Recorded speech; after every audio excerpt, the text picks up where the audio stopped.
Bonjour à tous, donc pour ce 134e home WOD, aujourd'hui on va démarrer avec une mobilité active. Ce sera d'abord un hips flow complexe, vous ferez l'entièreté des 40 répétitions du hips flow.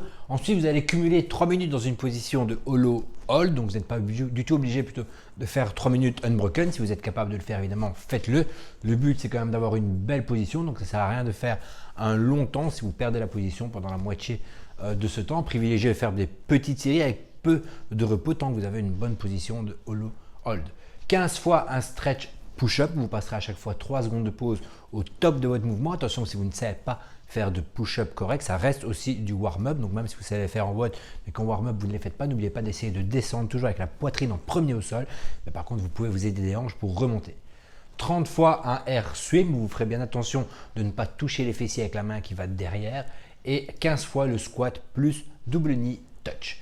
Alors ensuite, on aura un EMOM à réaliser, un EMOM de 20 minutes. J'ai mis que 2 minutes, mais en réalité, c'est 20 minutes. Vous avez donc 4 tours à réaliser, vu que ça dure 5 minutes à chaque fois. Première minute, entre 8 et 10 burpees 180. Donc c'est un burpees, on se retourne pour sauter et un burpees, ainsi de suite. Donc à chaque fois, un demi-tour, 180 degrés. Ensuite, deuxième minute, entre 14 et 20 one leg V-hub. Troisième minute, 10 à 12 pike box push-up. Donc ne faites pas des straight handstand push-up, forcez-vous à faire des pike box push-up. Si vous voulez, vous pouvez rajouter un déficit. Si vous regardez dans la vidéo explicative, il y aura ça fait sur un déficit avec 2 chaises. C'est quand même pas forcément plus facile qu'un strict handstand push-up et ça permet surtout de travailler avec une amplitude complète.